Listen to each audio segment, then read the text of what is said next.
Ben, je m'appelle Corinne Côté, j'ai 30 ans. Oui, j'ai 30 ans, c'est bien ça. Et je suis humoriste, de la relève. Donc, tu as 30 ans, tu ne semblais pas sûr.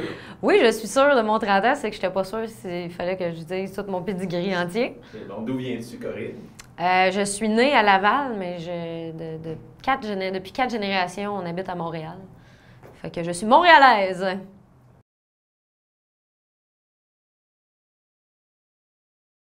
Ça, c'est pas une question facile. Mon style d'humour, c'est. Je ne sais pas. Je te dirais que un peu anecdotique, beaucoup de chiolage, euh, un peu de critique sociale, un petit mix de tout ça. En fait, ça fait rien que passer par ma tête, je le filtre puis je le sors par ma bouche.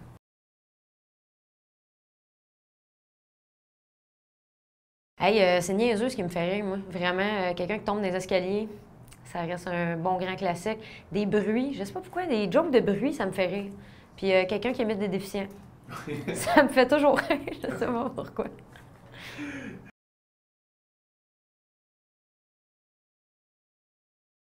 Donc, quand j'étais jeune, je voulais être comédienne. Puis, étant donné que j'étais petite grosse brochue avec une coupe champignon grichou puis trop de broches dans la gueule, j'ai pas été pris dans les écoles de casting. Fait que j'ai continué ma vie. Puis, à un moment donné, j'ai bifurqué vers l'humour. Ça faisait 3-4 ans, j'y pensais. Puis, j'ai été prise à l'école de l'humour. Fait que là, j'ai fait ça. Donc, tu as eu une enfance difficile à cause de ton look. Non, pas une enfance complète, là, juste un petit. Tu sais, le 2-3 ans où c'est pas clair, ton corps il élargit avant de grandir, t'as comme trop de dents pour la quantité de bouche que t'as, tes cheveux, ils vivent les années 90, c'est ça.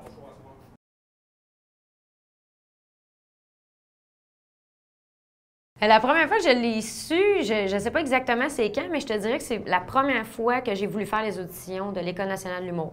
Là, j'ai écrit un numéro, là, c'est sûr que je voulais faire ça. Sinon, ça planait en arrière comme désir, mais de le faire puis de le penser, c'est deux choses, là. Te rappelles-tu de ta première blague? Ben, la première que j'ai inventée, mettons, oui.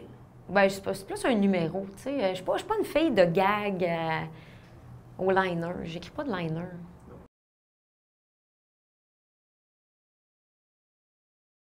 François Pérusse, best humoriste ever. Depuis tout le temps, ça fait tellement longtemps qu'il fait ça, puis il me fait rire, en pleurer à chaque fois. Il reste dans la tête, il est bon autant en France qu'en Suisse, en Belgique, au Québec, il est bon partout. Je trouve ça merveilleux d'avoir une si belle carrière. Puis sinon, aux États-Unis, Louis C.K. pour sa simplicité, puis le fait qu'il sacre de tout. Il fait juste ce qu'il veut, ça, je trouve ça beau. Il s'habille comme il veut, il fait ce qu'il veut. Pas de décor, simple, simplicité très belle.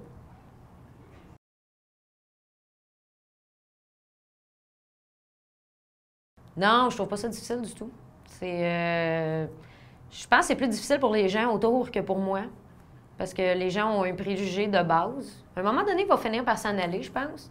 Mais moi, je suis pas quelqu'un qui parle, mettons, des stéréotypes féminins que les gens vont avoir. Peut-être parce que j'ai pas besoin d'exutoire de ce côté-là. J'ai pas besoin de parler de ma relation de couple. J'ai pas besoin de parler de mon épilation. Puis j'ai pas besoin de parler de ces affaires-là. Moi, je traite plus de qu'est-ce que je vis puis de ce que je pense d'eux. Fait que non, je trouve pas ça dur, même que des fois, ça fait un petit peu de discrimination positive. Fait qu'on en profite quand ça passe.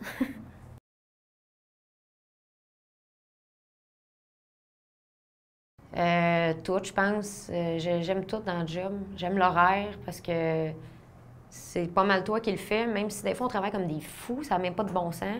Il y a de quoi de beau dans l'horaire. Moi, je suis une fille de soir, fait que déjà faire des shows le soir, moi, c'est parfait pour moi. Me lever un peu plus tard. Ça donne le temps d'être à la maison, faire ton lavage, des cossins de même. C'est comme être à moitié en train de travailler, puis à moitié femme au foyer, là. C'est comme un mix.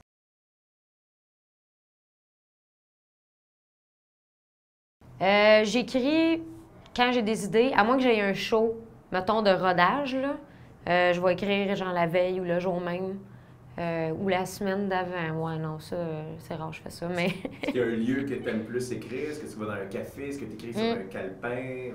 Soit calepin dans mon bureau, des idées qui flottent, je vais les écrire, mettons, sur une napkin, un papier, quelque chose, mais sinon, c'est dans mon bureau que j'écris. Je vais commencer sur ma feuille, à la main, puis je vais tout finir dans mon bureau. C'est là que j'écris tout.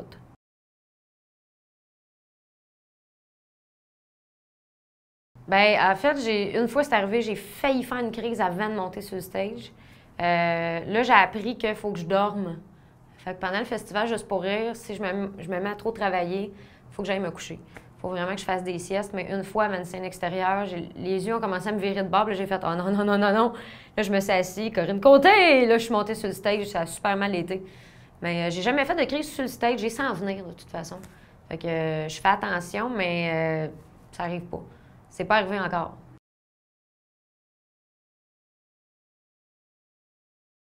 Sérieux, j'ai aucune idée. Il y a plein de trucs que j'aime, mais je sais pas où je me rendrais avec ça. Je sais que je veux écrire des livres. Ça, c'est quelque chose que c'est sûr et certain. Il y a une série que j'aimerais faire. J'ai déjà mon idée, tout est là. C'est pas grave si ça traîne longtemps.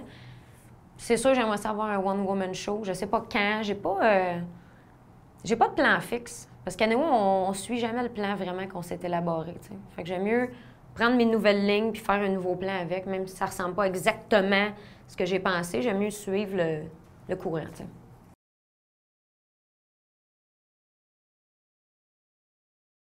Oui, on peut rire de tout.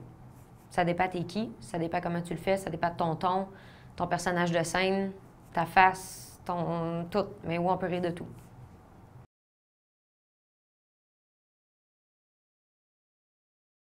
Mon super-héros favori. Ah, c'est pas facile, ça. Ah. Bien, c'est sûr que c'est facile de prendre Superman parce qu'il fait tout, tu sais. Tu peux courir vite, tu peux voler, mais... OK, j'ai-tu dois prendre la série Heroes, mettons? Moi, je serais héros. Je voyagerais dans le temps, ça j'aimerais bien ça. Ou si, tu sais, pour faire un peu la rabat-joie, là, comme la personne qui dit « Je souhaite que tous mes vœux se réalisent », Peter Petrelli, premier pouvoir. Aussitôt que tu touches à quelqu'un qui a un pouvoir, tu le pognes. Ça, c'est magique. Donc, c'est un petit gros asiatique. Un petit gros asiatique qui fait Yata!